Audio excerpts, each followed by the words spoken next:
All right, ladies and gentlemen, you are welcome to another great episode on your favorite political talk show, The Truth with Ben Jokes. Now, even for a person like me who does not believe in the APC, it is still astonishing the level this government has descended into. When Peter Obi said in a meeting in the US that Nigeria's presidents surround themselves with rascals who speak for them, he was 100% accurate.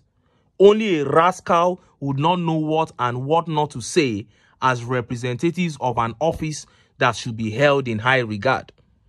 Early this year, one of TINUBU's spokesmen, Ajuri Ngelale, went on AIT and said that after TINUBU met with the leaders of UAE, that the ban that UAE placed on Nigeria had been lifted, and Nigerians began to celebrate. Many of TINUBU's supporters said, yes, TINUBU is working. But the next day, the leadership of UAE came out and said that the ban was still in place, that they never discussed anything regarding the ban. And what were we to worry about? Was it the disappointment of Nigerians who were already celebrating, or the global disgrace that Nigerian presidency was spreading lies? And we thought that would be the only embarrassment of that manner under TINUBU. We thought that thenceforth, they would take precaution. But no, about a month later, Bayo Ononuga announced that after TINUBU spoke with leaders of Qatar when they met in the US, that they saw that he was a great leader and they signed a deal on trade and investment with Nigeria. And the worst was that based on that lie, presidency designed a business and investment forum trip to Qatar for TINUBU. But to the shock of the world, Qatar leadership came out and rejected TINUBU's trip. They claimed that they signed no deal with him. Nigeria became a laughing stock. What is this desperation to score cheap political points all about? And we thought we had seen it all, but few hours ago, another lie by this government was totally exposed. Before I show you this massive lie and how Nigerians reacted, let me show you this closely related update. This is Ekpoma Road. See Ekpoma Road. See Ekpoma Road. This is Express Road in Ekpoma. Express Road. Benin Express Road in Ekpoma. Look at it. See road. Now see road. See road. You saw that. Now that is a major federal road in Nigeria. Look at the disgraceful state of that road. But this administration is set to spend 2.8 trillion on the Lagos-Calabar Coastal Highway project. Now, nobody is saying that the country should not develop. Development is good. But let us critically look at all the dimensions involved in that project. We have major roads in this country that require urgent attention. Some of these roads are basically death traps, but they have all been ignored, and 2.8 trillion is going to be spent on the Lagos-Calabar Coastal Highway. That is not an emergency. Secondly, to construct that highway, the federal government is destroying the landmark beach. The landmark beach is a $200 million worth of investment, and we are pulling it down to spend 2.8 trillion at a time that the government is cutting down all manner of subsidies and impoverishing the people in the name of government does not have money. Why can't we set our priorities straight? We are taking down a $200 million investment. Do you know how many Nigerians are going to be rendered unemployed? Do you know how many people get their daily bread from there? So we are just going to add to the unemployment percentage. It's already 70% youth unemployment in this country, and we are going to increase that number. Just because it is through such projects that huge sums can be embezzled. That is just the reason. Because if we are to set our priorities straight, that highway is not supposed to come before many other projects in this country. And this takes me to the next update, which is the lie that this government told. We are pulling down an already existing $200 million investment, but we are lying about a $600 million investment just to score cheap political points. Now, here is a background to the story. About 2 days ago, this administration claimed to have secured a $600 million investment deal. and it was reported like this. Nigeria secures $600 million Danish shipping seaport infrastructure investment. TINUBU has secured a $600 million Danish shipping and logistics company, AP Moller Maersk investment for Nigeria's seaport infrastructure. The investment is to expand existing port infrastructure to accommodate more container shipping services in Nigeria ports. Chairman of AP Moller Maersk, Robert Ugla, disclosed this during a meeting with Mr. TINUBU on the sidelines of the World Economic Forum special meeting in Riyadh, Saudi Arabia on Sunday. Danish company Maersk denies securing $600 million deal for Nigerian ports as claimed by TINUBU presidency.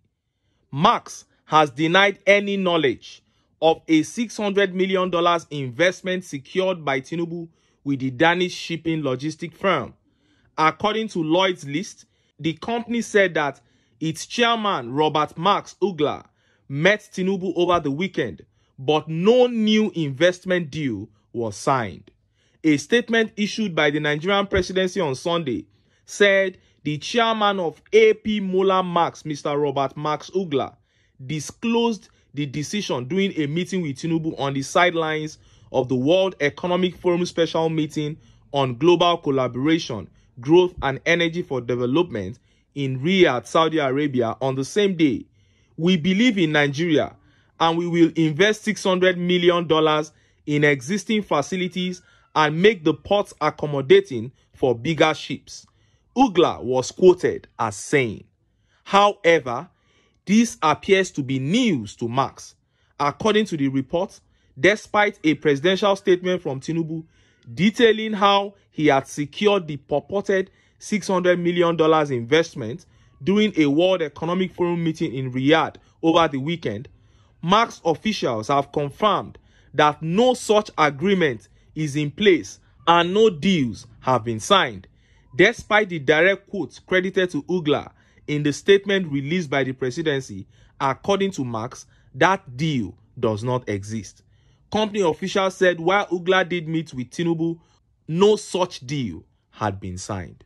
Maersk has been present in Nigeria for 35 years, and as a global provider of logistics services, we remain committed to develop opportunities for growth to people, the port sector, and businesses locally, the company said in a statement to Lloyd's List. Therefore, it is natural to have an ongoing dialogue with the administration. However, we are not able to comment on any investment talks. What a shame. Look at how detailed the statement from the presidency came out. Could you believe that there was no deal in existence? There was no discussion? Then you begin to ask yourself, to what end? Why are these people bent on disgracing, on destroying everything that this country has ever built? There is no kind of negative image that these guys have not given Nigeria. This nonsense started even before they got into office. How can anyone now tell me that these things are not deliberate? Rascals, as Peter Obi calls them, will come out and make pronouncements that get denounced within 24 to 48 hours, and no one is held responsible for the damage done to the reputation of this country. And look at how Nigerians reacted. Look at some of the tweet reactions. This tweet here by Towolawi Jamiu says, "Awon were are still running Nigeria with propaganda, fraudsters." That is it. Government of propaganda.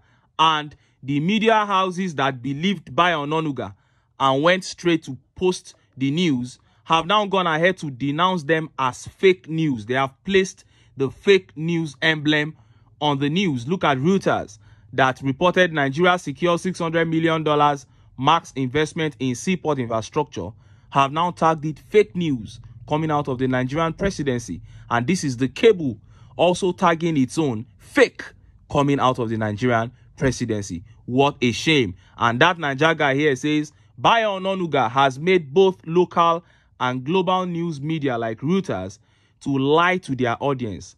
How will they ever take you serious again? Shameful. Very shameful, my brother. And this tweet here by Jennifer says, government of lies by lies and for lies. That is what it's all about. Marvelous Israel says government of propaganda. And Omojola Oluwatobi says no nation survives on these many lies.